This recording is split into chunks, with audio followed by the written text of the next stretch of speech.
এক দূর মরুভূমিতে একজন কৃষক ও তার বিশ্বস্ত বলদ বাস করত।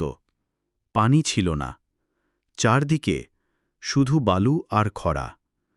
কৃষক সিদ্ধান্ত নিল, যত কষ্টই হোক আমরা একটা কুয়া খুঁড়ব। প্রতিদিন সকালে তারা কাজ শুরু করত।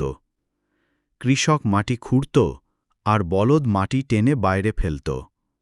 তপ্ত রোদে, ঘামে ভিজে দিন-রাত পরিশ্রম চলতে থাকল। অবশেষে একদিন মাটির গভীর থেকে ঝলমলে পানি বের হল। কৃষক খুশিতে নাচল, বলদ আনন্দে ডাকতে লাগল। মরুভূমি যেন নতুন জীবনে ভরে উঠল।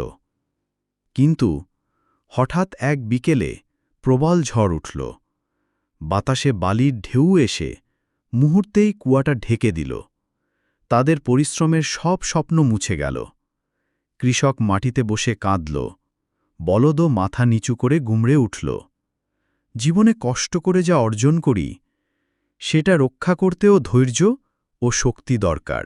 এখনও চ্যানেলটি সাবস্ক্রাইব করা হয়নি? চালু করে দাও পরবর্তী ভিডিও পাওয়ার জন্য।